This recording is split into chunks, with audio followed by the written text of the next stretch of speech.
So I'm looking to see how the live stream actually shows up on YouTube.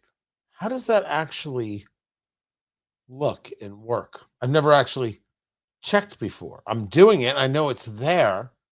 Like it should be there right now, except it doesn't show up right now. So how do I find how does anybody find it? I mean, that's not a weird question, is it? How in the world does anybody find it? See, you're on YouTube and you found it. So where did you find it?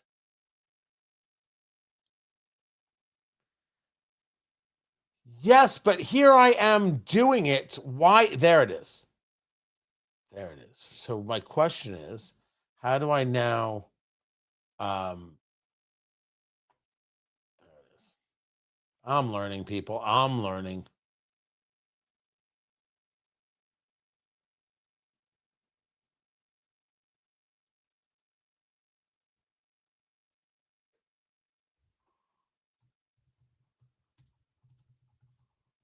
Yeah.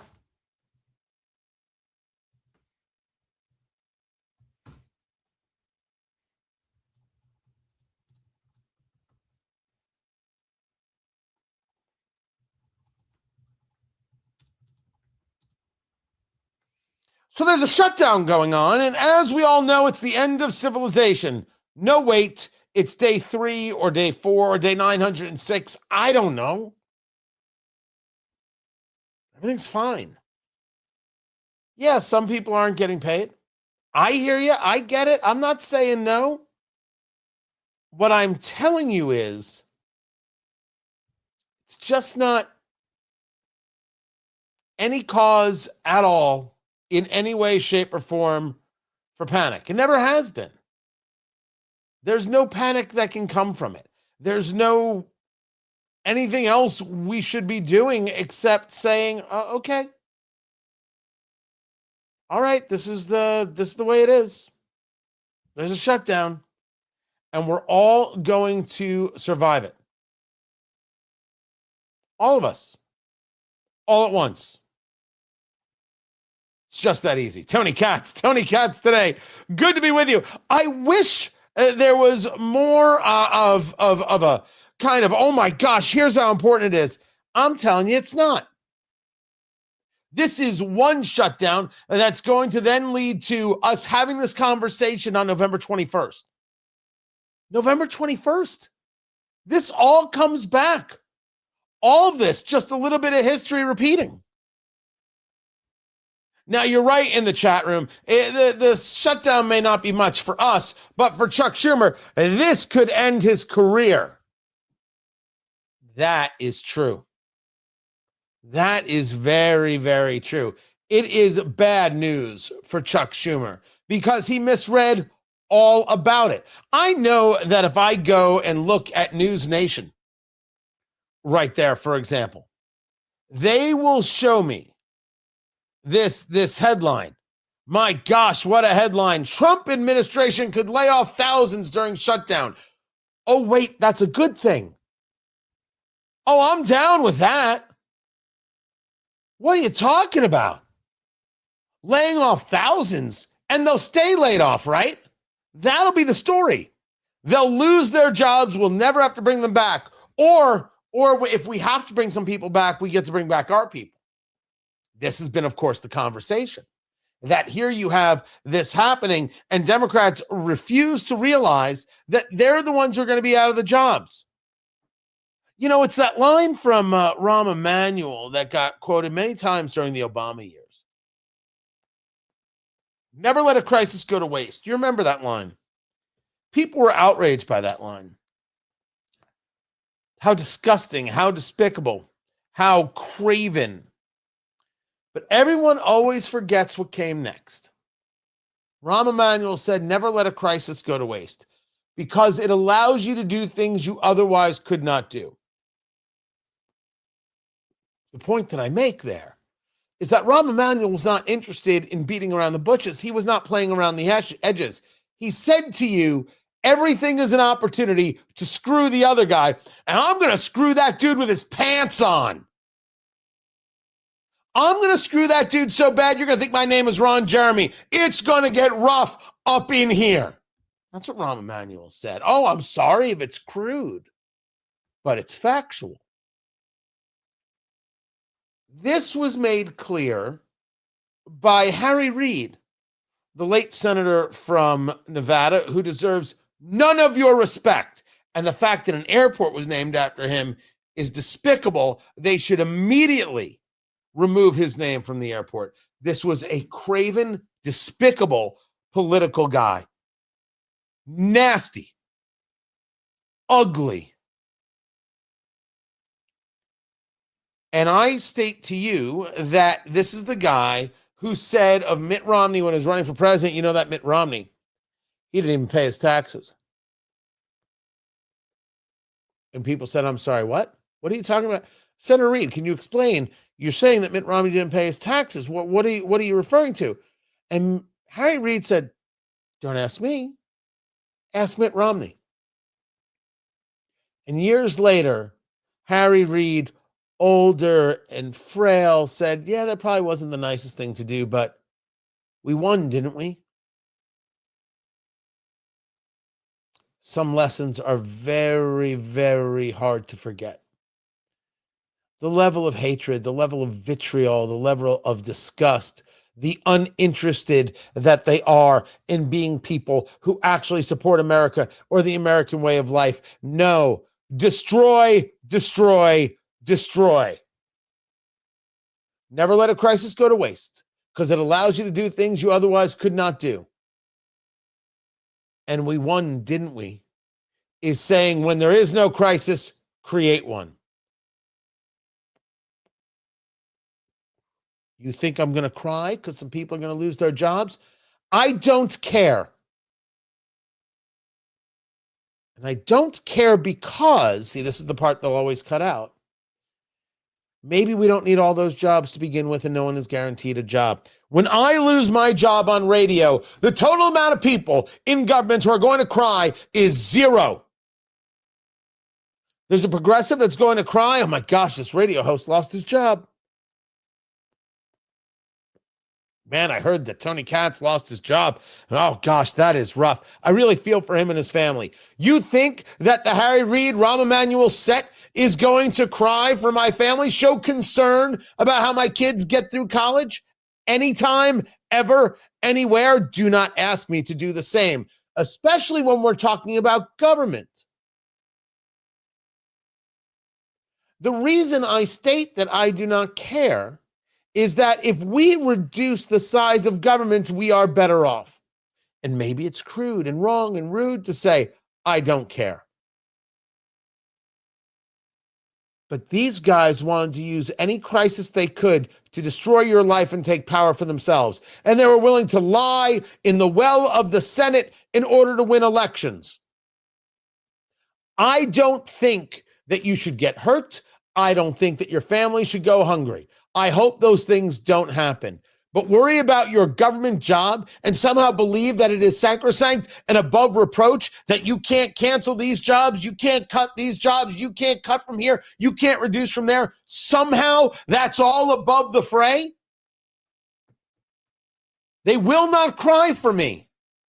Oh, and trucker, they will not cry for you. Police officer, there will be no tears. Nurse, you already know what they'll do to you if you don't take a vaccine. No, I will not. Do not ask me to somehow be more kind. We're not talking about anything other than people who believe that they are owed something. Not doing that. Oh, don't get me wrong. When you lose your job, it stinks. I spoke to someone last night who got laid off. They knew it was coming. And they thought they would have something new by now, and they don't, and they're frustrated. And yeah, that's an ugly feeling. You have a family, and you there's a sense of purpose with a job. 100%. I hope he finds it. I hope it works out. You know what he didn't say to me? I'm owed a job. they have to provide for me. These people aren't allowed to cut my job. My job is the most important thing in the world. But yet somehow government workers always believe this. And Democrats always try to push this. So when I see that thousands may be laid off, okay, don't ask me to care about that. Ask me to care about whether or not the job was necessary to begin with. Because you are not engaged in a conversation of, well, everybody needs a job. We're talking about what it takes to run the United States government, and not all these jobs are necessary. And since it is indeed our dollars, we have a say in it. And government is not supposed to be a jobs program. So what you're telling me, people upset with this idea of layoffs, is somehow we owe these people these jobs. We have to have these jobs. We always have to have these jobs, and we can never lessen the amount of jobs that we have. No thanks. No thanks. What we should do is make it easier for the private sector to hire and let these people actually see what it is to have to show results at the end of the day. Can't wait to see that. And just like I refuse to engage some level of crocodile tear for the people who will lose their gigs in a shutdown, because I believe that the loss of the gig should be permanent in many of these cases, and the savings should be passed on to us. I am not going to shed a tear for a shutdown that never had to be. Chuck Schumer did this because Chuck Schumer wanted to show how tough he was to progressives so he could win a primary against Representative Ocasio-Cortez for Senate. Now, let's say you don't believe that. Let's say you think that's just a right-wing talking point and you don't believe that at all. You're more than welcome not to believe that at all. You go right ahead and don't believe that at all. Give me another reason. Well, Tony, he's trying to save Obamacare. No, that's not until the end of December when we talk about Obamacare and the subsidies. And we've already stated, and I will get into this as clear as day, Trump's going to extend the subsidies because he gets to say, look what I did for people. Trump's going to steal it from the Democrats. There was no point in this. All avoidable. This is something that was wanted in a belief that in a shutdown, the political left will always be victorious. You've got the media on your side, and you've got culture on your side, and everything else. And oh my gosh, look what we're going to paint Republicans this, and paint Republicans that, and paint Republicans the other, and none of it worked. None of it worked. Zero. And we should be clear that these cuts that are about to come, all Schumer.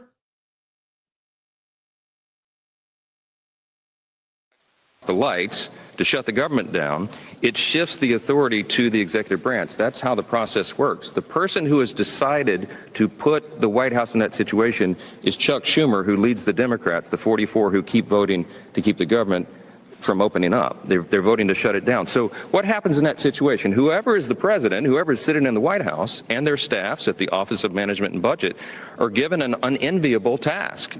It's a regretful situation. They have to then determine, since the spigots have been effectively turned off and there's no more money coming in, they have to then prioritize, triage effectively, federal spending. They have to look at all of that and say, which things are deemed essential and which are non-essential, which priorities, policies, and personnel must be kept to keep the government operating, and which are less of a priority. So whomever is sitting in the White House gets to then apply their lenses of review. Now, what's interesting here is that first they will tell you that they're fighting for people. And then they'll tell you that the people can never lose their job. Healthcare has to be provided 10,000% by government, and jobs have to be provided 10,000% by government. At every moment, their answer is more. Their answer is grow it. Their answer is more services. Their answer is more government. At every moment, every single moment, The same position applies. So they must believe that not only can they win on this idea of the Obamacare subsidies, Trump's going to start cutting. Russ Vogt over there at the Office of Management and Budget is going to start cutting, and they think they're going to win again. They think that the American people are going to be upset with the job cuts. They're unnecessary jobs, and we're the ones paying for them. If the Trump administration, because of this shutdown, because Chuck Schumer miscalculated, which he does a lot, if they start cutting parts of the government workforce, you know what voters are going to say? This is what I voted for. Reducing the size of government? This is like Doge 2.0, which we should still be doging. This is good. What about our lives? You keep telling me about these people who work for government. What about me who pays for the people who work for government? Do we really need all those people? I make sacrifices in my life for my family, for my family's budget. There are things I do without. There are things I do with less of, even though I don't want to. What about them? And they always say, how dare you? Like they're Greta Thunberg. They just don't have the frog hats. Did she get thrown off the boat as she was heading to Gaza because she supports terrorists because, well, she's an abused child? I mean, to support terrorism is just to show how mentally deficient you are. People sacrifice every day, and somehow government shouldn't. Government is sacrosanct. These jobs must remain. Nah, no. The shutdown is on Schumer. The job loss is on Schumer. And that's that. We are in day 3. Who knows how many more days we'll have. But they're not going to shed a tear for you. Don't forget that. I'm Tony Katz. This is Tony Katz Today.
Guys, good to be with you. Tony Katz today. Now, as I have it, we have got a briefing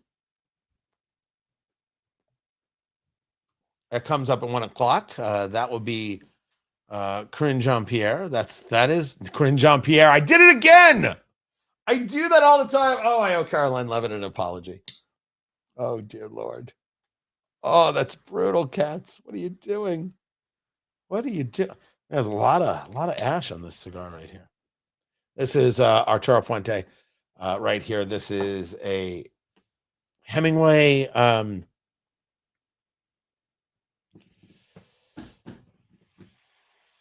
What is the size? Oh, I forget.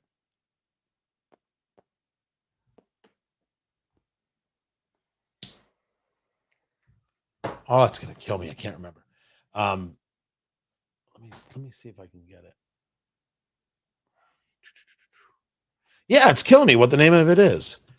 And sorry if I seem a little distracted. I'm sorry. I'm getting a couple things done, and so maybe I have been. So I apologize there, but I did want to get that out for sure. This is no, it's not a masterpiece. Love the masterpiece. This is a signature, 6x47. This is a Hemingway signature.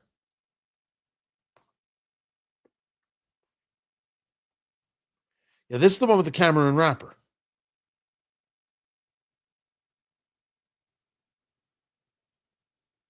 Or is this the... No, it's not.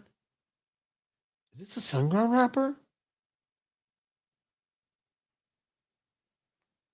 God, do I have this wrong?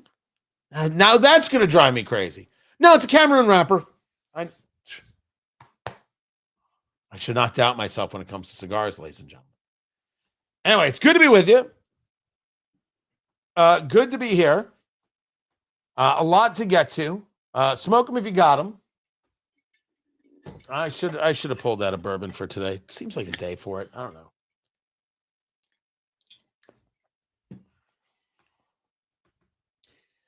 The Arturo Fuente Hemingway signature. That is what's being smoked right now.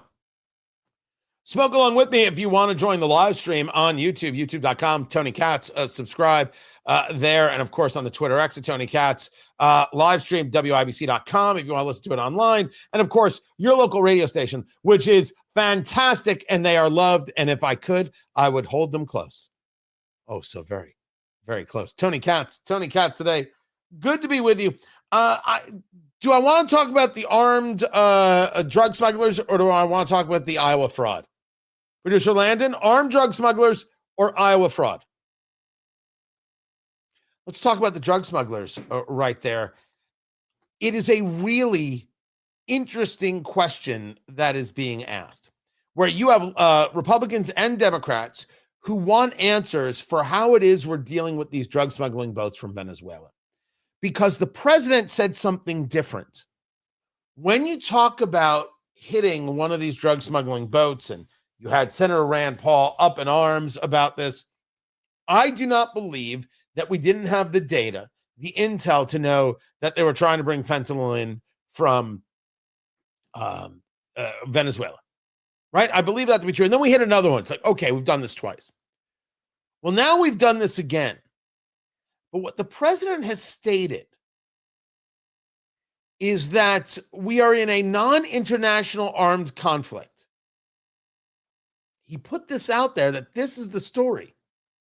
And once you engage that way, the administration referring to the cartels as designated terrorist organizations, and that the administration is, quote, determined that their actions constitute an armed attack against the United States.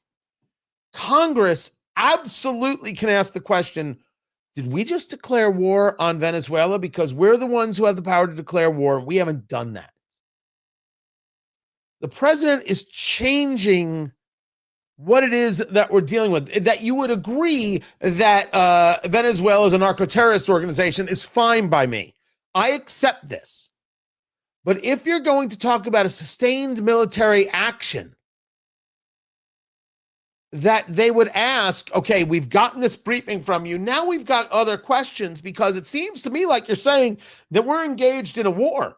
And if so, Congress declares war. We have a role to play constitutionally, and you can't keep us from it. That's a legitimate argument. It is, I think, an illegitimate argument to say that the United States can do nothing until these drug boats get to U.S. soil. I think that's a certifiable argument. But this is interesting. We're going to keep our eyes on this. Meanwhile, in Iowa, DEI once again does exactly what it always does. Keep it here. This is Tony Katz today. Yeah, I don't drink on the show.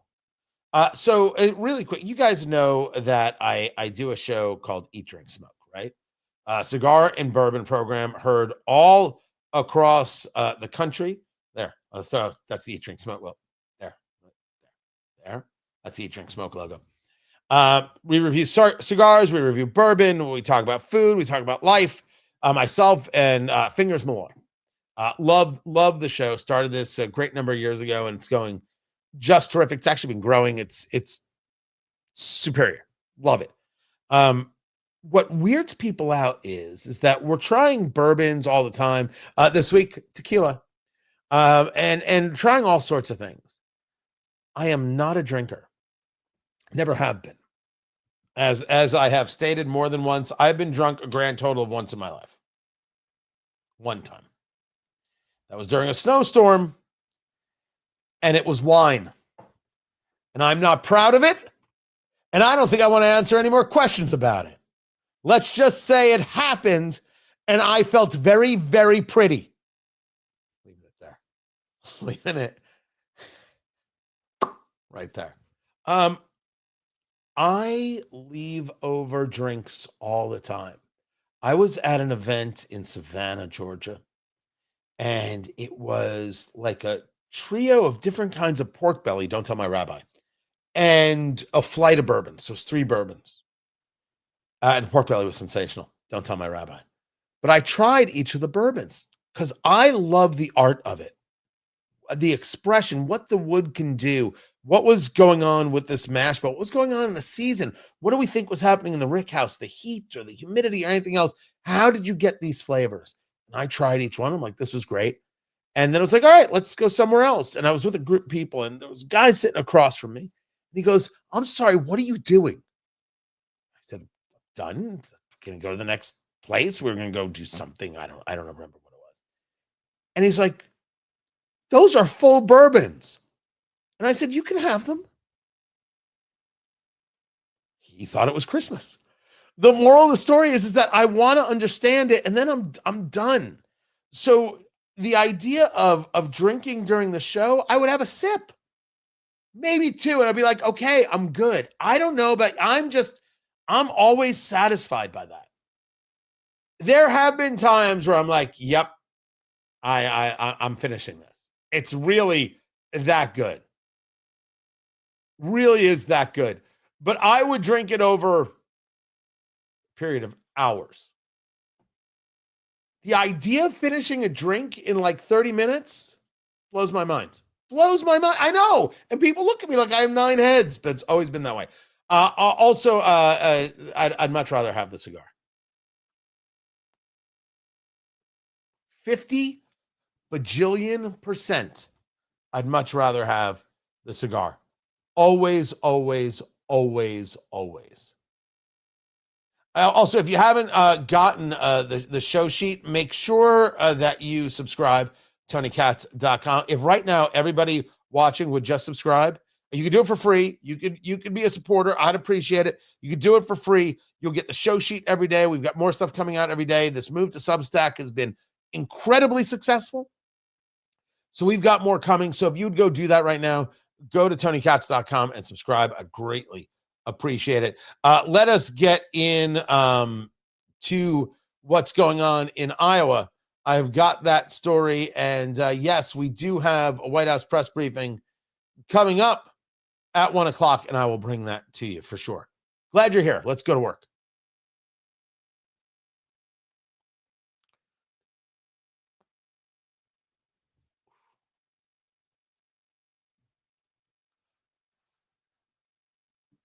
Amongst the greatest speeches Donald Trump has ever given was the speech given to the UN in his first term. The very best, because I'll say clearly, I don't think Trump gives a great speech. His whole stream of consciousness kind of way of doing things it doesn't lend itself to great oratory. That he is very good at connecting does not necessarily mean he has great oratory. He doesn't. Barack Obama, I'm told, had great oratory, but that didn't move me at all. Tony Katz today. This was Trump. This was 2017, September 19th, 2017. His speech to the UN General Assembly, which I consider still the best speech of his career. It would have been the speech he gave at the RNC accepting the nomination for the third time. That would have been it. But I think he went too long. He kind of lost the plot. It was so on point for so much of it that if he just said, like full Costanza, I'm out, and walked off the stage, we'd still be talking about it today. But this was the speech. Listen.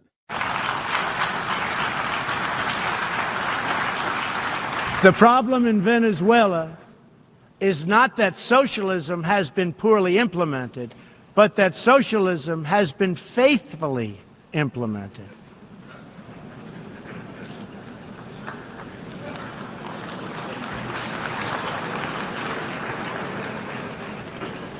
From the Soviet Union to Cuba to Venezuela, wherever true socialism or communism has been adopted, it has delivered anguish and devastation and failure. Oh my gosh. I don't know how people, I've got the clip. I keep it at the ready at all times. It is so true. It is so good. This line right here is not that socialism has been poorly implemented, but that socialism has been faithfully implemented. First of all, that is perfect. And the laughter?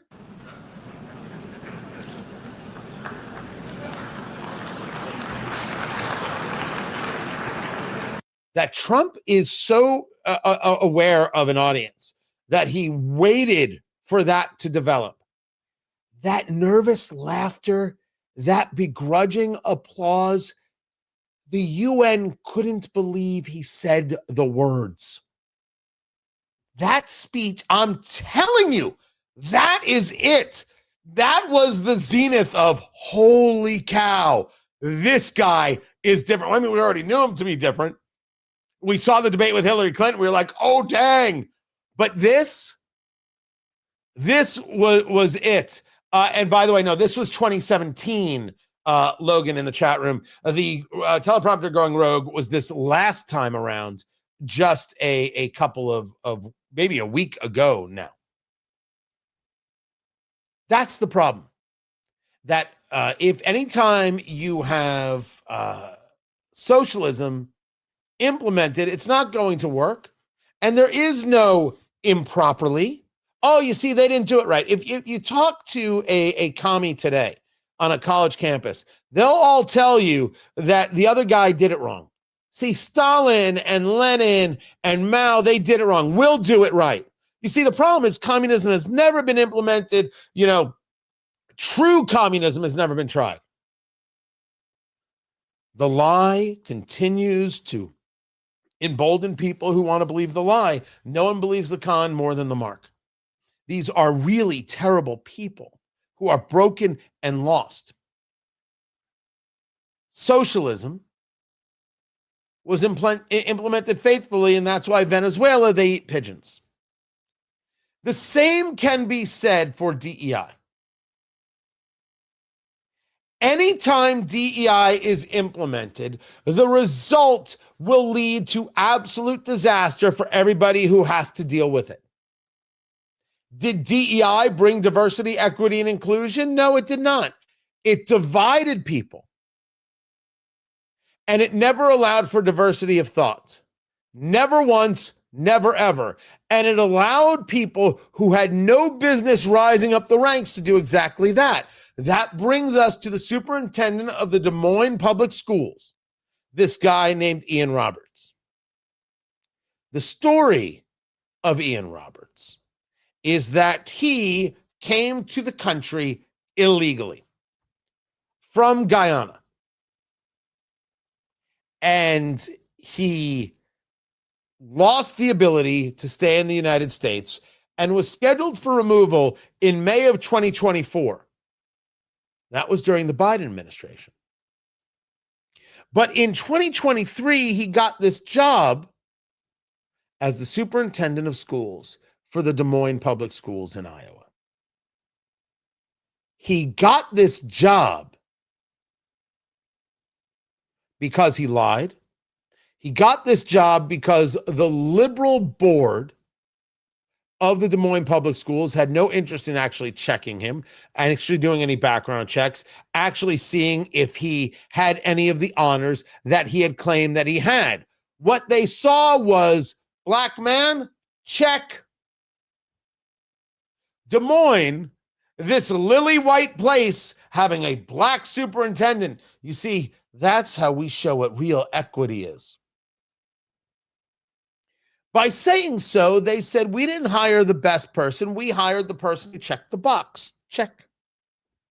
We don't check backgrounds. We check boxes. We are liberals. Don't get angry with me. Don't call me any names. You want to call me a racist?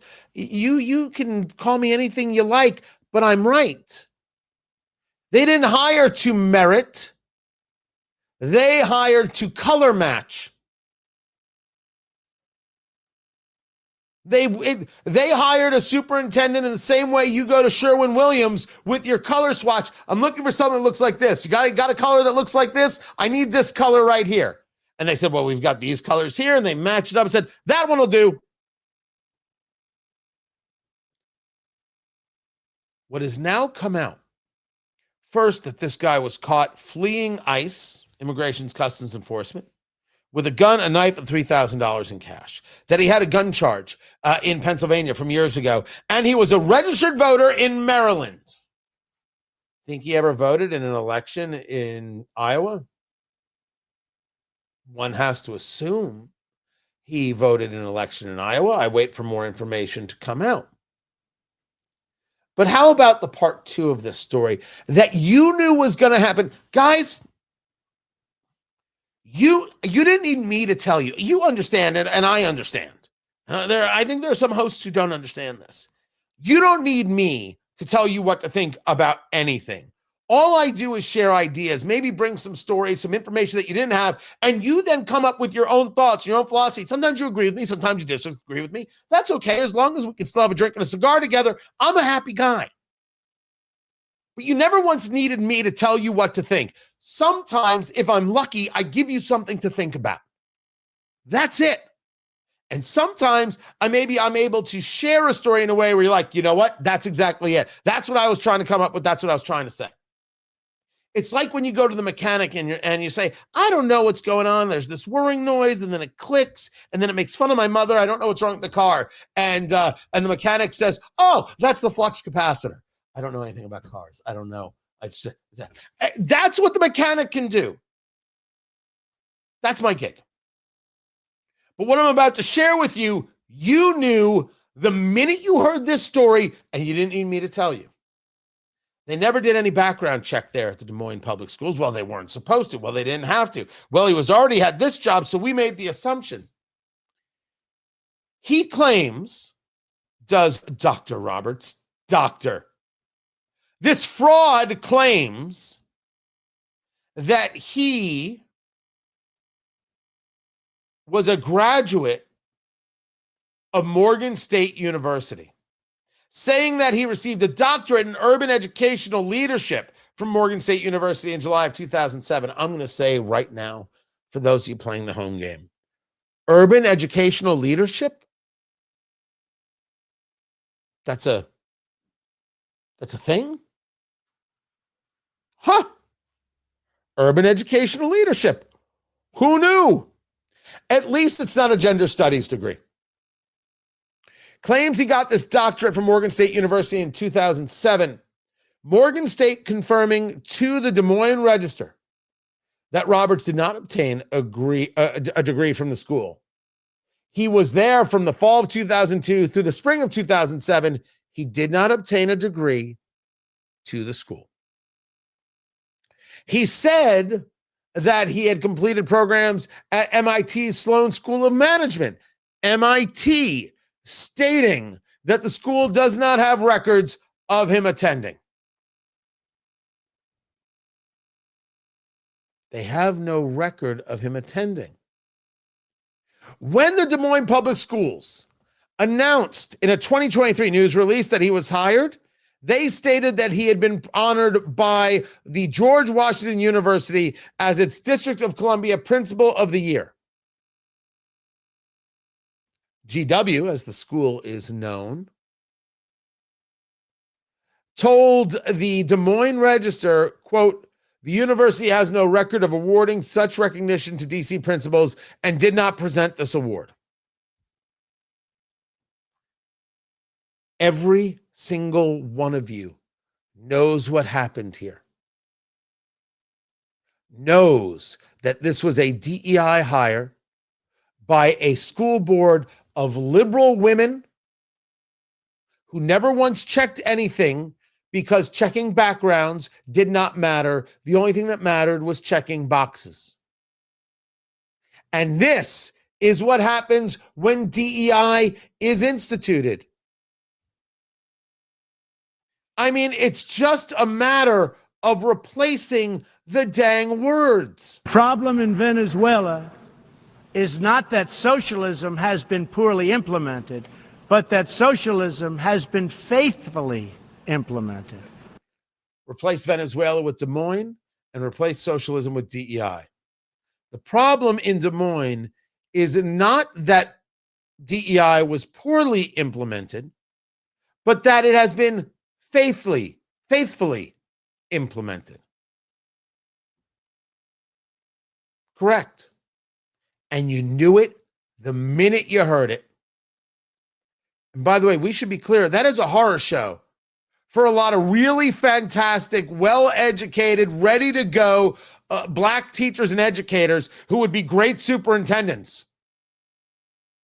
Stuff like this harms them. But liberals being bigots, well, I mean, that's just history repeating. I'm Tony Katz. This is Tony Katz Today.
Oh, no way.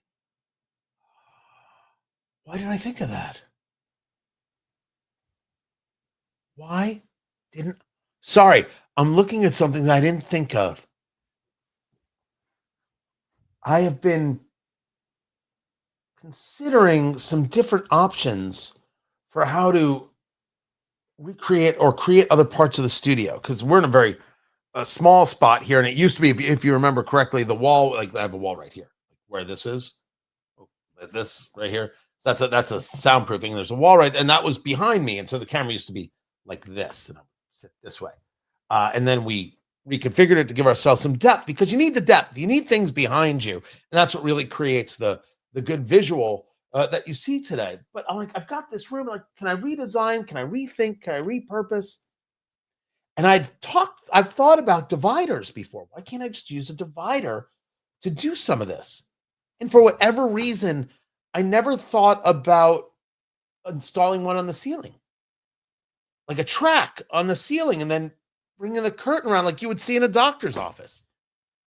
And then I'm on Facebook Marketplace. I really do that. I really do that in between parts of shows. And there it is. And I'm like, son of a gun. How did I not consider that?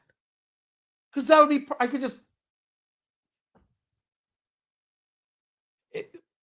can't see the forest for the trees. That's kind of how that one went. Anyway, Tony Katz today. Really, I'm not that obtuse in real life. It's good to be with you. Yeah, I don't know, Will. The only story I could tell about Will Kane is that he was doing Fox and Friends. I think the last time I was on Fox and Friends, Will was on there, and I don't think it went well. I don't think it went well. I don't think that's the reason I haven't been back on Fox. I think I do so much with Newsmax that maybe it's not there. I also haven't pitched anything in a great number of years, but yeah. So what I find interesting about him, I've never met the dude. I think he does fine work. Is that he's in Texas, and they were like, stay there. What a deal. So he's in Texas, and I think they built a great set for him because he's got the video board and everything else. But remember, it's Fox money, and you've got everything else. Really, really nicely done. And I don't get to see the show, right? I see clips.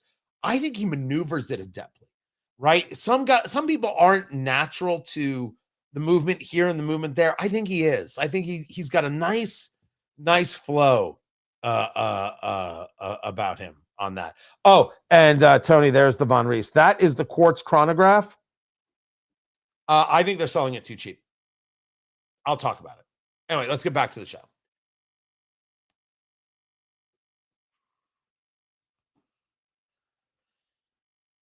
Glenn Youngkin is the governor of Virginia, and Glenn Youngkin is saying, yeah, we're not doing that here.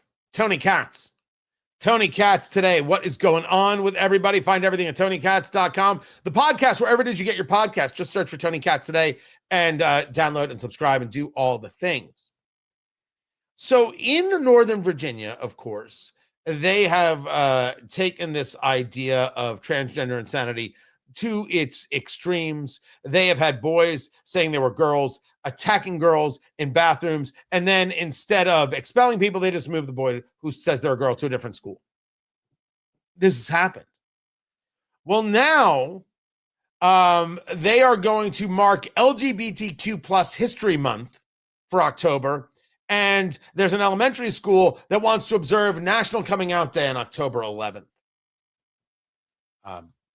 So Glenn Youngkin, the Republican governor, signs Executive Directive 14, which stops males from undressing and utilizing designated female spaces, keeping biological men out of women's only athletic teams, which is correct. 1,000% correct. No school should be having a coming out day because that's not for schools to do. Nope. Now, I won't even get to the idea that we're going to have an LGBTQ plus History Month. Wait, what is June? I thought that was Pride Month. 2 months? No. I refuse. You can't have that much of my time. By the way, you can no longer have a month in June. 3 days. You can pick the 3 days. It could be in a row. It could be a long weekend, whatever you want. LGBTQ plus History Month? No. Veterans Day is a day. And you get a month, you get 2 months. By the way, I'm not the first person to say that. I know there's a comic that said it. I'm trying to remember the name and I can't remember the name. So give them the credit on it. No. And again, we will state, and I see that this is happening in places, and I love it. The L, the G, and the B needs to drop the T. It is a political movement, this LGBT nonsense. And I'm not interested in supporting political movements with months, unless, of course, we're talking about the revolution to create the United States. Let's give that a full year, shall we? More than just Independence Day. Independence Month should be the month of July, where we celebrate the independence of the nation and what it means to be a free people and how we have consistently moved to create a nation, to create a more perfect union.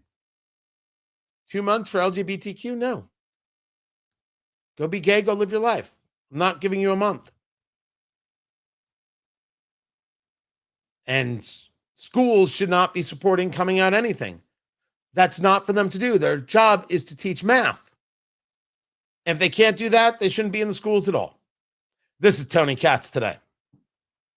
I didn't realize that was a hard thing for people to come to grips with. So here's what we've got going on. We have got another White House briefing that is coming. This is because they're going to be doing briefings. So we're going to bring that to you. We are in the radio break right now. So we are going to take the break right here. And I got asked what I was wearing. This is, you know what? Camera's too far away. I got to start putting photos up. I have some photos somewhere. Don't I have photos of the, like, okay. So it's basically this one right here. That is the Von Reist quartz chronograph. Now it's very racing inspired. So it comes with the striping. It comes in different colors. And it also comes in, oh, come on. There it is. That is Flederman Von Reist, assembled right here in Indiana. Thrilled to be their brand ambassador. Check it out. Look. Spectacular. You can get yours at vonreist.com. Actually, I should actually send you to, because they now have the shop site up.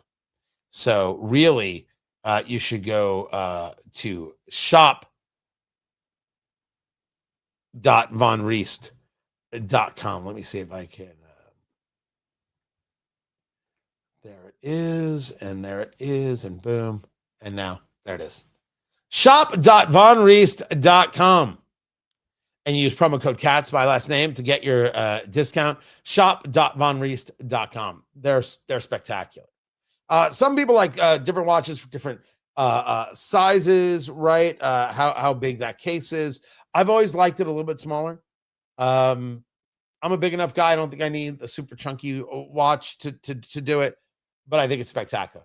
I think it's terrific. You're going to love it. Assembled in Indiana. Go to shop.vonreist.com, shop.vonreist.com, and get yours. We are in the radio break. No, Christopher, the one I am wearing is the quartz, which they sell, I don't know why, for $4.99. The Rudin record, which is the name of the automatic chronograph, is $18.95. Yeah, because that's a different movement. It has a beautiful, beautiful piece. Oh, I love mine. So yeah, this is $4.99. I don't know why, but it is. But use the promo code CATS and you'll get it for less. Just that easy. We take the break, guys. Kick back, relax, smoke them if you got them. We got more show coming up. I'm glad you're here.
Welcome back, Tony Katz.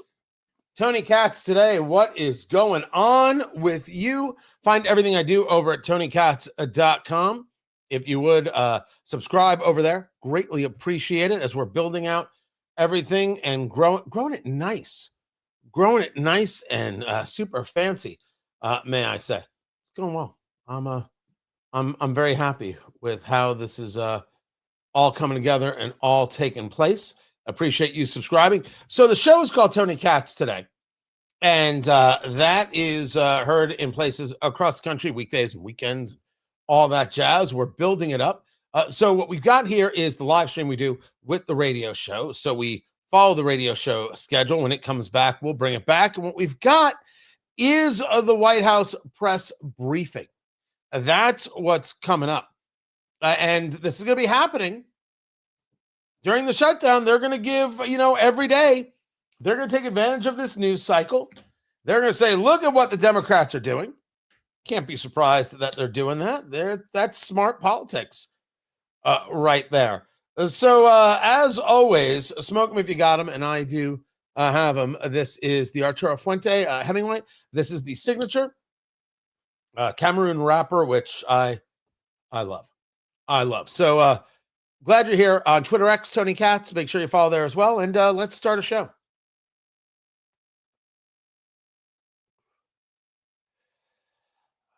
Day 19 million of the government shutdown. 3. Day 3? 4? 3? But not 19 million. Just feels that way. Got it. Tony Katz. Tony Katz today. Good to be with you. Find everything I do over at tonykatz.com. The White House again having a briefing. Why shouldn't they? Look at what these Democrats have done. Looking how they're shutting everything down. Look at how they're keeping Americans from being at work. Look at how they're keeping military from getting paid. Look at what these terrible Democrats are doing. Chuck Schumer. It's the Schumer shutdown. It's the Schumer siesta. Whatever it is you want to call it. Oh, Chuck Schumer. All because you're scared of little Ocasio-Cortez. My goodness gracious. There. I just did the whole White House press briefing. I just did the whole thing right there.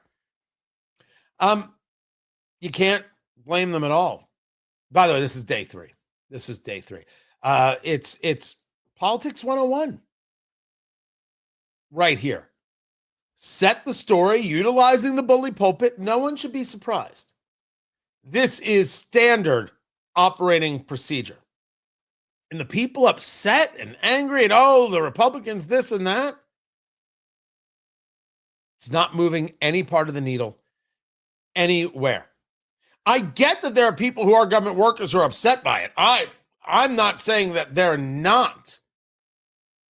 I am saying, I'm sorry, I won't be a part of it. Maybe a better thing to say than I don't care is I can't concern myself with what is clearly your problem. What I can concern myself with is what has been my problem and a lot of our problems, which is we're spending too much money. The government keeps taking our money. We have a lot of people working in government who shouldn't be working in government. We don't need all these people. We don't need all of these people. I would like to see more care about that. And so with that, something's got to give. And the answer is it's your job, which is not guaranteed to you by any stretch of the imagination. Now, we're waiting for this press briefing to begin. I bring you that we now have the story that Kilmar Abrego Garcia has been denied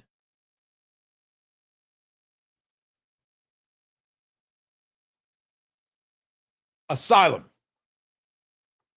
He had a bid for asylum. Oh, the guy who drinks margaritas with Senator Chris Van Hollen.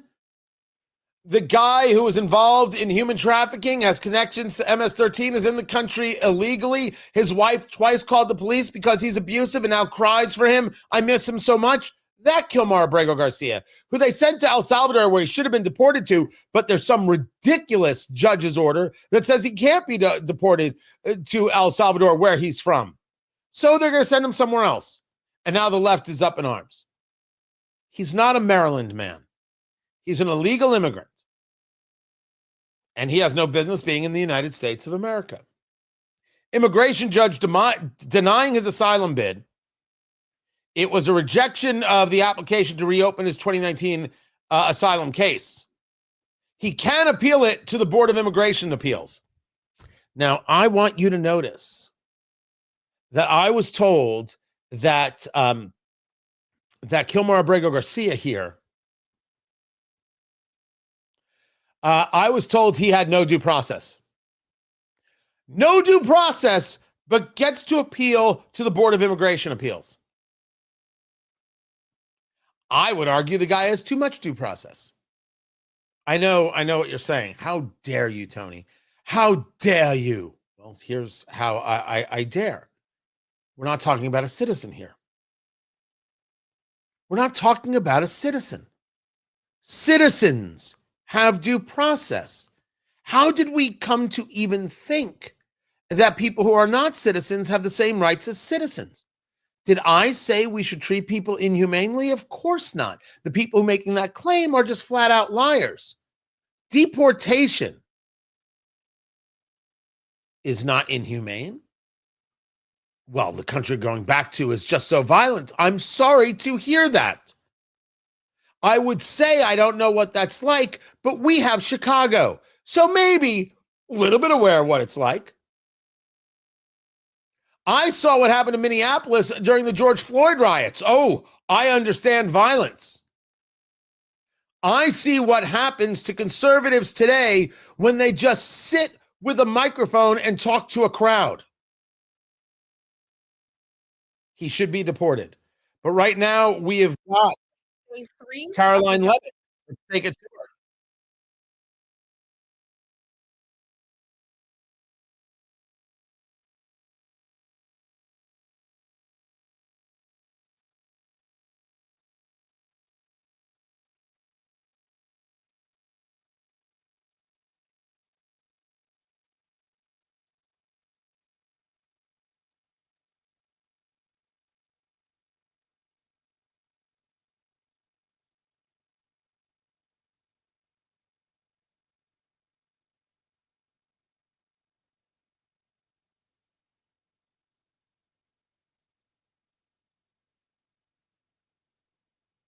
America's Army, Navy, Air Force, Marine Corps, Coast Guard, and Space Force, who serve honorably and put their lives on the line to defend us all, are not being paid.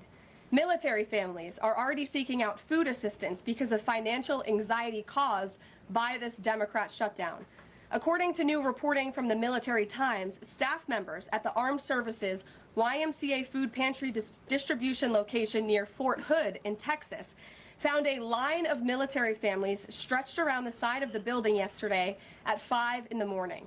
According to the staff who work there, that is, quote, not happened ever. They've already had a 34% increase this week over past weeks. President Trump and Republicans fundamentally believe we have a sacred responsibility to protect and provide for our military families with the resources they need to thrive. If Democrats believe in this very simple premise too, they should end this shutdown immediately. Unfortunately, the severe impacts of the Democrat shutdown extend beyond our troops. Nearly 7 million mothers, infants, and low-income families who rely on government-run food assistance will be in jeopardy if the WIC program runs out of money in the weeks ahead. No one should be surprised by what's happening here. Air traffic controllers who ensure that Americans fly safely in airports across the country are currently working without pay. Look at the harm the Democrats are doing. Look at the pain the Democrats are inflicting on America, all because they won't be rational. Politics 101. We are in the middle of hurricane season.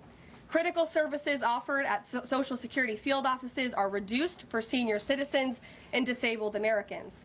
Helpful transition assistance programs are not being provided for veterans who fought to defend our country and are now trying to re-enter civilian life. The economic consequences of this shutdown are piling up every day. Policymakers, markets, and even the Federal Reserve are flying blind at a key juncture because BLS and BEA data are on hold until the government reopens. Democrats shutting down the federal government To give health care to illegal aliens could lead to lower growth and higher unemployment rates for Americans.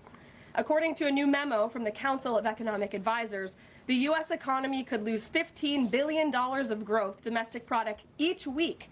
Every single week, the Democrat shutdown extends, with a month-long shutdown leading to an additional 43,000 unemployed people. Small businesses are likely to encounter delays in receiving federal loans. Mortgage applications will likely shrink. And just this morning, Business Roundtable, an association of more than 200 CEOs of Americans' leading companies representing every sector of the U.S. economy, put out a statement urging Congress to pass the clean CR that will once again come before them in the Senate floor in just a few moments. Quote, a fully functioning government is essential for American businesses, workers, and consumers, while policymakers continue working on a full-year funding package and other pressing issues. Again, that is... No one is surprised that this is the tack that they're taking. Apply maximum pressure to get what it is that you want, which is this CR pass, which only takes us to November 21st. And we're going to do this stuff again. I'm going to have more from Caroline Leavitt, the press secretary, with this press briefing. Keep it right here, guys. This is Tony Katz Today. Let's bring it back to Caroline. All we need are 5 Democrat senators to do the right thing and to stop this shutdown. Call your Democrat senator and tell them to vote yes to reopen the government. On another matter, despite the Democrat shutdown, President Trump's efforts to make America safe again continue. President Trump believes that American cities should be the safest places on earth, and he is committed to making this a reality. We've already seen that President Trump successfully made D.C. safe again in only a few weeks. That same crime crackdown will continue to happen in cities across the country and is happening in Portland, Oregon. President Trump will end the radical left's reign of terror in Portland once and for all. The president has directed Secretary Hegseth to provide all necessary troops to protect war-ravaged Portland and any ICE facilities under siege from attack by Antifa and other left-wing domestic terrorists.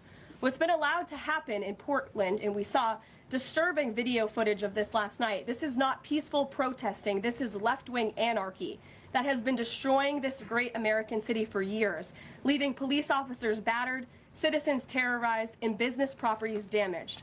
Since early June alone, Antifa terrorists have laid siege to the ICE field office in South Portland. These radical left-wing lunatics have violently breached the ICE facility by using a stop sign as a battering ram, hurled explosives and other projectiles at law enforcement, repeatedly assault and dox officers, berate their law-abiding neighbors, and have even rolled out a guillotine in front of the ICE facility. And more people should be reporting on that. President Trump has sent federal law enforcement to protect federal assets and arrest those fueling this violence. Just last night, we saw an extremely troubling incident where conservative journalist Nick Sorter was captured on video being taken into custody by the Portland police after he was ambushed by Antifa and was defending himself from these assaults. But instead of arresting these violent mob members night after night after night who are ravaging this community, the police arrested a journalist who was there trying to document the chaos, and everyone in this room should be extremely concerned about that. The Department of Justice spoke with that journalist this morning, and they will be launching a full investigation into his arrest. This incident is part of a troubling trend in Portland where left-wing mobs believe they get to decide who can visit and live in their city. It is not their city. It is the American people's city, and President Trump is going to restore that. I just spoke with the president about this, and he has directed his team here at the White House to begin reviewing aid that can potentially be cut in Portland. We will not fund states that allow anarchy. There will also be an additional surge of federal resources to Portland immediately, including enhanced CBP and ICE resources. Law and order will prevail, and President Trump will make sure of it. With that, I'll take your questions, and we will begin today's briefing with our new media seat, Amanda Head from Just the News. Amanda, thank you for being here. Thank you, Caroline. On that most recent topic that you mentioned, reportedly Portland police have not been able to engage protesters to the degree that they normally would. Does the president plan on handling this from that angle as well with city leaders? Yes. From our understanding, the law enforcement that we have here in the Homeland Security Task Force, I spoke with them this morning, and what they're seeing is that unfortunately, local police has been restricted from responding or cooperating at all with federal authorities, which is completely absurd. We have surged federal law enforcement personnel to this city to restore law and order and to work alongside local law enforcement. And we've seen the benefits of this in Washington, D.C. And all of you live here, so you can agree Washington, D.C. is and feels much safer because of the cooperation between federal and local law enforcement. They can and must be working together. And we think it's despicable that these local elected officials who swear an oath to protect their people are preventing law enforcement from doing their jobs on the ground. So that's why the president has directed his team here at the White House, and they are already on it, to look into how we can cut funds. And the president wants to work with anyone. If the mayor of Portland were to call him right now and say, Mr. President, please help us, I am sure the president would be willing to do that. He is genuinely serious about wanting to restore order in America's cities. But it's become apparent that the local and elected officials in Oregon do not feel the same. And that's very unfortunate for the people who live there. That's the press conference, White House press briefing. Caroline Leavitt speaking, the press secretary. Me, I'm Tony Katz. The show is Tony Katz Today. And not only a conversation about the shutdown, but a conversation about what's going on in Portland with these Antifa and others, and the attacks from DHS. There was an interesting piece from David Marcus over at Fox News regarding how now that there's been this surge of federal officials, these things have kind of slowed down. But you still have this issue seemingly going on with the Antifa folk thinking that they can do anything they want. And you've got Oregon officials saying, how dare you notice what's happening here? That's always the story. The left is most offended when you notice. And Americans want, well, Antifa and these violent people not to think that they're in charge of anything. We are in charge. And we are a society of laws, and the laws have to be followed, and people who are violating the law and threatening others and attacking federal officials and federal law enforcement need to be dealt with. Back to the press briefing. The administration has been very clear, Kelly, that we're not going to tolerate waste, fraud, and abuse in our government. And we've also been very clear to point out when agencies or when programs do not align with this administration's values of putting our country first. You've seen that with USAID and in various other cases where there's been cuts made or funding has been slashed. And so, again, unfortunately, we're having to do a massive review of the bureaucracy to be good stewards of the American taxpayer dollar. And it's the Democrats who have forced the White House and the president into this position by voting to shut the government down. You've talked about thousands likely layoffs coming. Do you have an update on the timeline for that? How quickly? And if the government is restored to funding and back in operation, will that list of potential layoffs still be on the table? Look, as I just stated, the Office of Management and Budget is in constant communication and contact right now with our cabinet secretaries and agencies across the board to identify, unfortunately, where layoffs have to be Okay, made. this is an adept answer because that isn't the question that was asked by NBC. The question asked by NBC is, are you going to fire these people anyway? Are you going to admit that you want to remake the government utilizing this shutdown? Are you going to just go about getting rid of these people no matter what? Do you hope that this continues so it can be done faster, so you can actually get these things handled? That was the question asked by NBC right there. And it was an adept answer by Caroline Leavitt. To not answer that question, they better, if they're going to do these layoffs, if they're going to remove people from the federal government because of the shutdown, which they have the authority to do, they got to act. Trust his cabinet secretaries to identify where there is waste, fraud, and abuse. We pointed out this morning, or Russ Vogt tweeted about this morning, a Chicago rail project that was canceled. We paused $2.1 billion in Chicago infrastructure projects, specifically the Red Line extension and the red and purple modernization projects. And it's because the administration is concerned that the Biden administration was handing out taxpayer dollars to pay for this construction based on DEI. DOT is reviewing the race-based contracting on unconstitutional grounds. And in the meantime, the Department of Transportation funds for these projects are on hold. So I guess this answers both of your questions. This would be an example of that. And just because there's so much shutdown talk, something different. What do you guys think about the NFL's decision to name Bad Bunny as the Super Bowl halftime performer, somebody who has not scheduled shows in the U.S. because he says that he's worried that Bad ICE Bunny is Super going to Bowl come question. and Halftime arrest his fans? Well, look, I know there are many in this room who are very anxious to hear the president's response to Bad Bunny being the halftime show, so I won't get ahead of him. I won't reveal what he feels about this. Next time you all ask him a question, you're welcome to do that. I have my own feelings on that, but that's not what I'm up here to talk about. As far as ICE being at the Super Bowl, as far as I'm aware, there's no tangible plan for that in store right now. However, of course, this administration is always going to arrest and deport illegal immigrants when we find them. If they are criminals, we're going to do the right thing by our country. Kate. Did the president and Russ Vogt decide yesterday in their meeting which cuts they wanted to make to agencies and which ones would be permanent? Again, I've kind of answered this question a few different times now. It's been asked in a few different ways. But you haven't answered it discussions directly. Continue between the Office of Management and Budget and cabinet agencies across the board, and they are actively identifying where these cuts and these layoffs have to be made. Translation, they ain't going to tell you nothing, press. They're going to do it, and then you'll know. Hamas, the president said that if Hamas rejects the proposal that Netanyahu would have his full backing to finish the job. A UN report found that Israel was committing genocide in Gaza. Does the president have concerns about the civilians being killed, the worsening humanitarian crisis, and are there limits to what the White House would support when it comes to Israel's actions in Gaza? Look, the president has deep concerns about all of the atrocities that have taken place in the Middle East over the past few years. It's deeply unfortunate that he inherited this mess from the Biden administration. If you all recall, under President Trump in his first term, the Middle East was on a pathway for peace and prosperity. There was the historic signing of the Abraham Accords. Israel was on a path to normalization between Arab and Gulf nations, and we hope that can continue. But right now, the president has made it very clear to Hamas that this is an acceptable and detailed proposal that they must accept, or the consequences are going to be very grave for them. And he has given them a deadline of Sunday evening at 6 p.m. When I was out here on Wednesday, I told all of you, I'll leave it to the president to make that red line, and he now has. I think the entire world should hear the president of the United States loud and clear. And Hamas has an opportunity to accept this plan and to move forward in a peaceful and prosperous manner in the region. And if they don't, the consequences, unfortunately, are going to be very tragic. But if you're going to say that, Caroline Levitt, well, then you have to see it. The president can't backtrack on that and do red lines like he's Barack Obama. Sunday at 6 is Sunday at 6.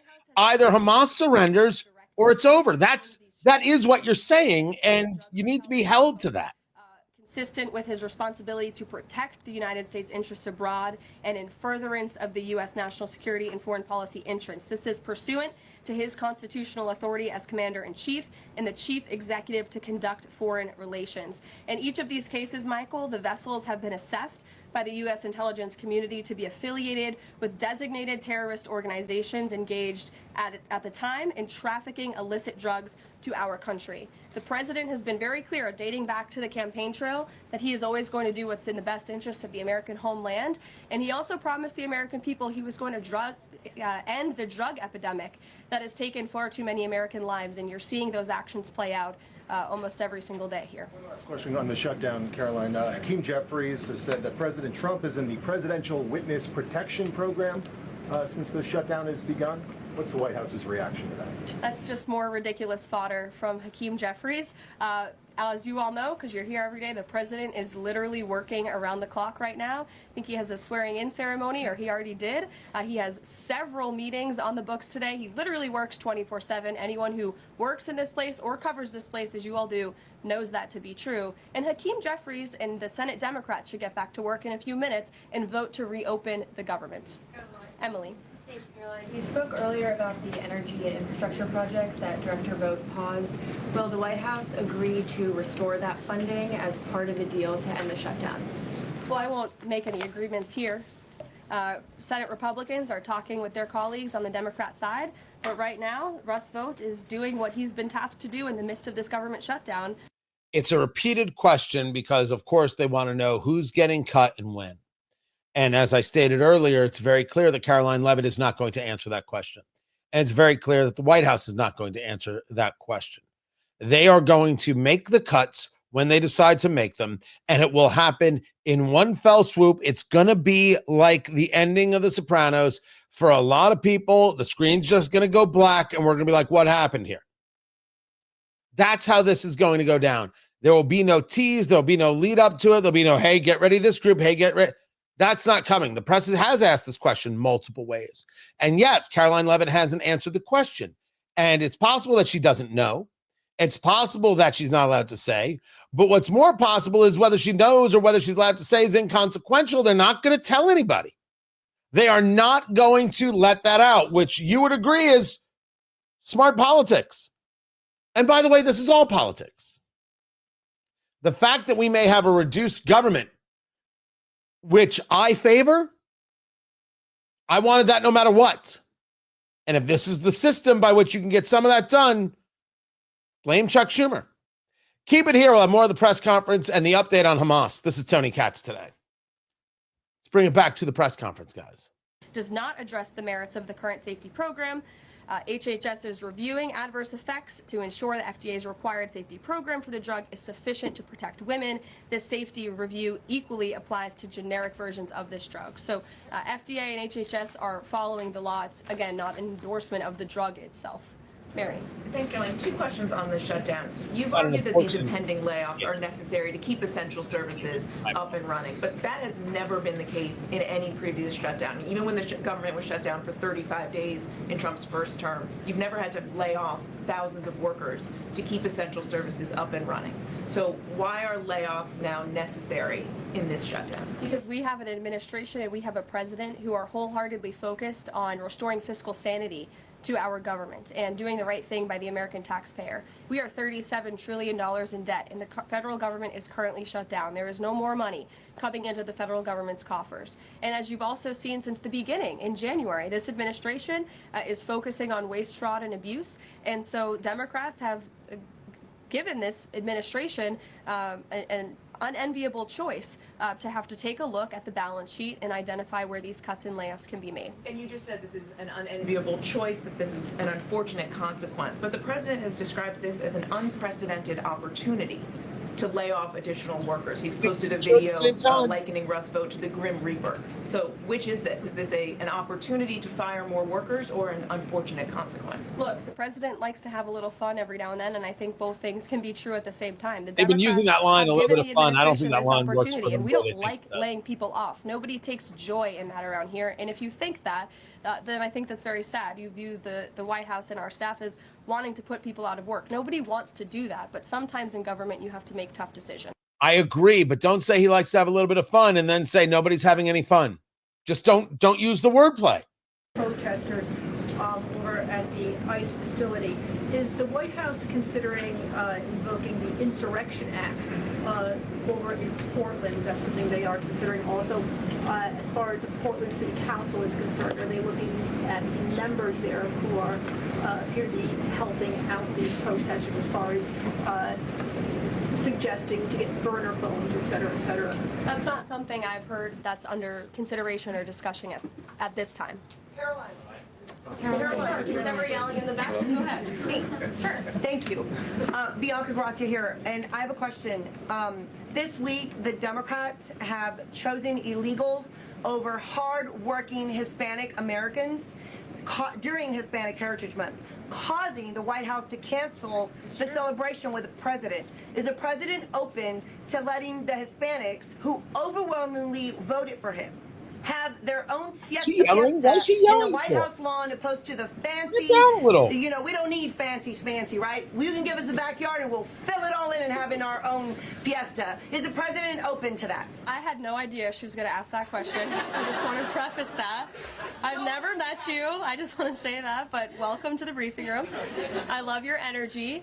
I can't personally unilaterally promise the South Lawn grounds. We have some construction going on out there, but I know that everyone here views it as very unfortunate we had to cancel or hopefully just reschedule the Hispanic American Heritage Month event, and it's because we are working around the clock during this government shutdown.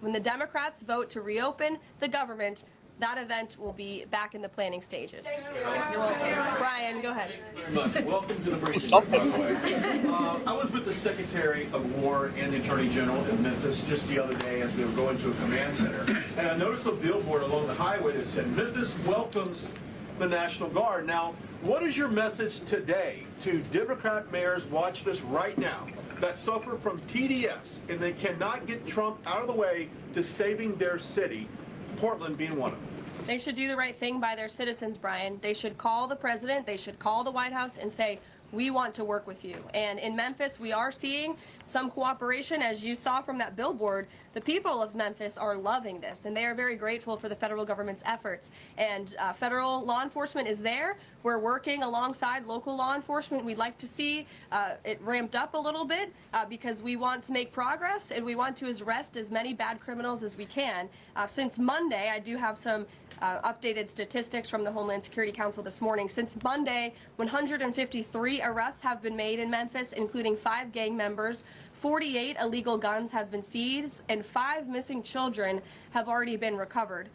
It seems pretty clear that law and order is something that the vast majority of Americans want, and it seems very clear that the cities that are saying, how dare you even notice that we have crime, are losing a public relations battle. So the argument of ICE wearing masks and ICE seizing people, and our issue is that we have cities and elected leaders who don't believe that illegal means anything, that somehow illegal is nothing more than a state of mind. You can't run a city, a state, or a country that way. You simply cannot allow these things to occur and think that you're going to have a nation that's going to thrive. Tony Katz today, good to be with you. The White House briefing continues. Of course, we're in day 3 of the shutdown. There's a lot of talk about the violence taking place in Portland. That's what's being discussed here. And this idea of sending in federal resources to help.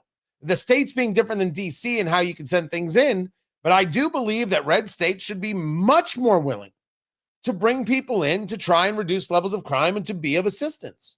And certainly the people voted to remove illegal immigrants, and that should continue apace. We go back to the press conference with Caroline Levitt. Second is a clean continuing resolution to fund the United States government.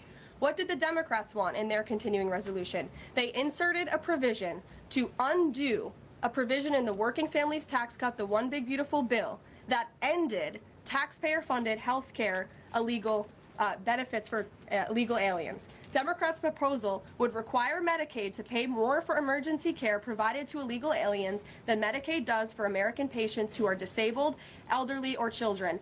And this bill would have also allowed California to continue a gimmick that funds its Medicaid for illegals program. Those are things that we ended, the Trump administration ended, with the passage and the signage of the One Big Beautiful Bill. And it is an undisputed fact, a fact that under the Biden administration, illegal aliens were absolutely receiving taxpayer-funded health care benefits. In fact, in fiscal year 2024, Medicaid costs for emergency services for illegal immigrants skyrocketed by 142% from the previous year to $9.1 billion. That's $9.1 billion taxpayer dollars that were going to emergency services for illegals. Between President Trump's last full fiscal year under his first administration and Joe Biden's last full fiscal year, Medicaid spending on emergency services for illegal immigrants nearly tripled. There was an increase of 196% between 2020 and 2024. And I have a chart here for you, and I'm more than happy to email it to you. I'd also like to add,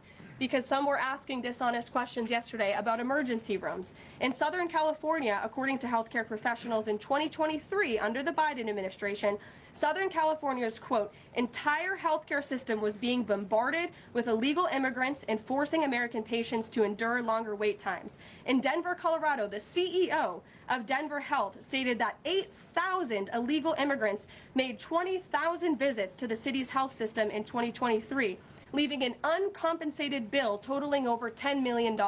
So when an illegal alien goes to the emergency room, who's paying for it? The American taxpayer. The Maine Safety Net Hospital in Denver had to turn away patients due to the massive influx of illegal immigrants into the community.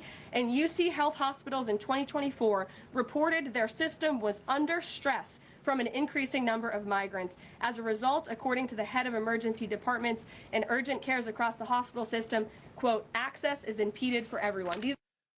If you're going to hit them with hard facts, hit them with hard facts. We're going to deny these things are happening. We're going to deny the costs. If someone wants to argue that the cost is worth it, let them argue that. And then the people will vote. And what they voted for is to say the cost is not worth it. the cost is not worth it. That's not angry. That is not vicious. And yes, these things should stop because it will further deter people from trying to enter the United States illegally, which is something we should be in favor of, as opposed to what the Biden administration did, which said, come on in. Remember, we haven't changed the law. People forget. It was part of that speech to the joint session from President Trump. We didn't need to change the law. We just needed a president willing to utilize the law. That's all that's happening. You're upset with the laws on the books. Tell your Democratic comrades to go change the laws. Let's see if they can get those passed. Good gosh. Being reported that former President Biden's DHS and TSA placed peaceful January 6 protesters and even Americans who refused to wear masks during COVID onto watch lists usually reserved for terrorists. Most of these people were not charged with crimes. Does the White House have a comment on the prior administration violating the free speech and due process of these Americans? And where is the outrage from the left that claims to stand for due process and free speech? And after that, I have another question about protecting journalists from Antifa. Sure. Well, Kara, to your first point, please send me that report. That's certainly very concerning. I haven't seen it myself, but if indeed that was happening, it's something I'm sure the Department of Justice and the FBI would deem worthy of looking into. Well, and journalists, as you mentioned earlier, are being increasingly attacked by leftist protesters. I was actually assaulted outside of President Trump's United Nations speech, and I think the White House is aware that a Portland journalist was almost blinded by an Antifa protester. This has been a problem that's gone on for years, and police often say that their hands are tied. Does the White House have a plan or plan on issuing a statement maybe discouraging this violence against journalists out on the street like me and so many others in this room? Well, I hope that my statement earlier in the briefing served that purpose, but of course we condemn violence against anyone in this country and journalists as well who are exercising their First Amendment right. And there have been so many incredible independent journalists across the country who have gone undercover within Antifa and really have come to understand how this is a growing domestic terrorism threat inside of our country. And I would encourage maybe some of you in this room to get outside the Beltway and go do some of that undercover investigative reporting, because it is really incredible what they found. I met with one of them in my office yesterday, and they're doing very dangerous work in difficult circumstances, and Antifa is a very violent group, as you've experienced and that many others in the media have as well. It was Representative Dan Goldman. It was President Biden who said Antifa is not a group. It's just an idea. That was never true. It was never factual. It was never honest. Ever once, ever. And referring to it as domestic terror is correct and accurate. It is what it is, what it is. But when you see journalists being attacked, is it okay because they're not journalists you like? I mean, that is the argument. Do we believe in these laws that we have, or do we not? This is the Charlie Kirk assassination question all over again. That's okay.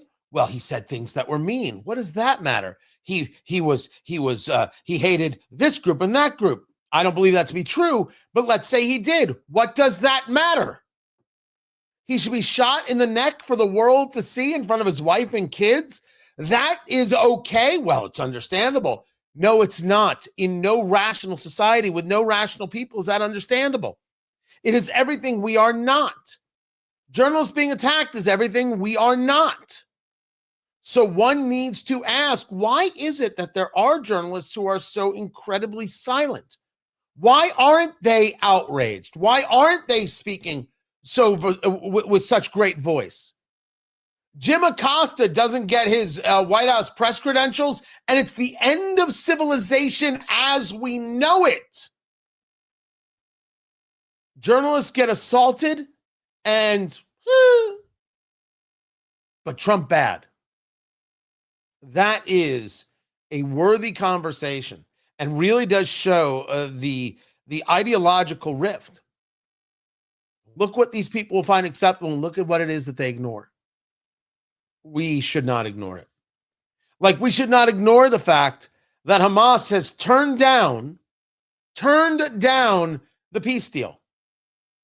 So if Hamas won't agree to peace, how is Israel this genocidal group, which has always been a lie?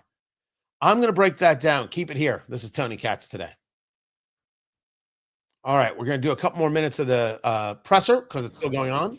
And then I will get into some other subjects. Lindsey Graham has worked on this as a Republican. There are some Republicans that do support this kind of gun safety legislation. I don't want to get ahead of the president on any congressional action or any suggestion to Congress on that matter. Andrew. Thank you, Caroline. Two things. First, to follow up on something you said earlier about hospitals treating undocumented or illegal aliens. Is it the administration's position that hospitals should not have to treat people who come into the emergency department who are not here legally? No, that's not our position. Good. Our position is that it's completely unacceptable that the Biden administration paroled and encouraged an invasion of tens of millions of illegal aliens into our country and then promised them free health care. And the Democrats are on the record repeatedly stating that they believe illegal aliens should have health care benefits, free health care benefits in the United States of America. So that is a recipe for a disaster. Of course you're going to encourage a mass illegal invasion of our country, which is exactly what happened. And we've seen the unfortunate consequence of that, where American patients are being put last, where American patients are having to wait in wait rooms, where grandmothers and grandfathers are waiting hours and hours for care because they're being put behind the line to illegal aliens. And we don't agree with that. We don't support that. That's why the administration is desperately trying to fix it and deport the tens of millions of illegal aliens that the Democrats and the Biden administration allowed into our country. And we'd love to continue doing that work so long as the federal government is reopened. And there are many federal law enforcement agents and officers right now who are working without pay. That's unacceptable. The Democrats need to reopen the United States government, and we hope that they will do the right thing on the Senate floor in just a few moments. Thank you, everyone. All that. So that is the press briefing right there. White House Press Secretary Caroline Leavitt there laying out. Very much C-SPAN, but we know who that was. We appreciate you sharing that information with us. Right? So this is going to be one of the conversations that they don't want to provide health care. They don't care if people die. They don't care about people at all. The argument, of course, is should these people be in the country? If you offer free health care, that's trying to draw people into the country. This is what we're supposed to be opposed to. So let's be opposed to it. And let's not offer up more opportunities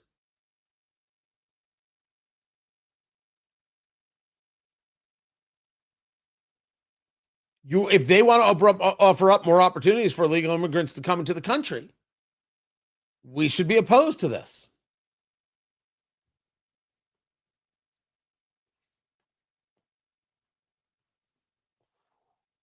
Plain and simple. So we're in the break. How much time do we have, producer Landon?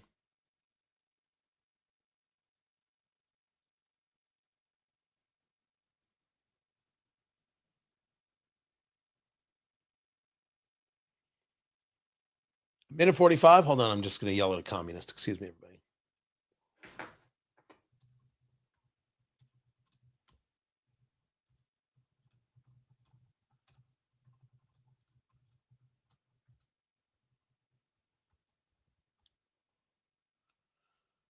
Put this right. I'll put that right there.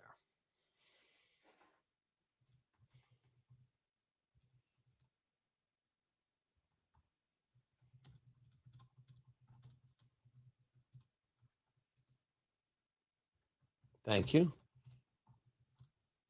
You might want to check out my Twitter feed.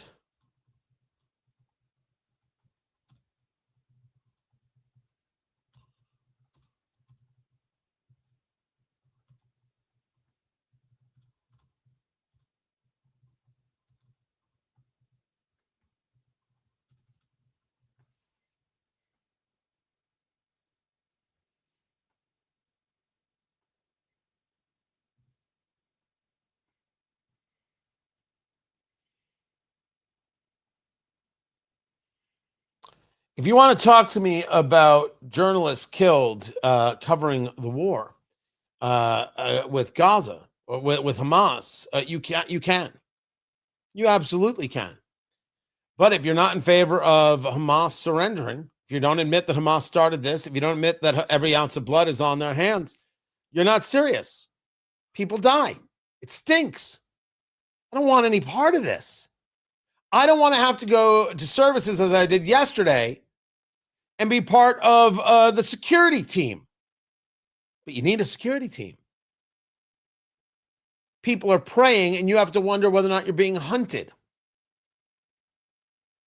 But I've got this communist in Indianapolis who's on the city council here who's seemingly fine with that. I'll get into the story coming up. Glad you guys are here. I'm Tony Katz. The show is Tony Katz Today.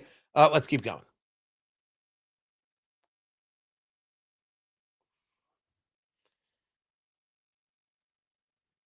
As I arrived at services yesterday, Jewish holiday yesterday, that's why I was out. Thank you to Andrew Langer for filling in. Tony Katz Today. Good to be with you. The news had reported about this attack at a synagogue in the United Kingdom where 2 people were killed. Someone came in with a knife, just stabbing. That's what happened. On arguably the holiest day of the year for Jews, a day called Yom Kippur. It's the Day of Atonement. It's the day of saying, hey, this is what I did wrong in the last year, whether by I willfully did it or I didn't, right? I things I should have done and I didn't do, things I've done that I shouldn't have done. The chance for self-reflection, introspection, and how do I do things better? As a concept, I've always loved it. Always have loved it. And as that news was breaking, pulled into my synagogue to notice that usually there we have police there, right? Hire off-duty police officers. They weren't there. What happened? Why weren't they there? This is a question for others. How any city isn't noticing what's going on with holidays. You know, police officers at a church on Easter. Just park somebody in the parking lot. They're parked somewhere.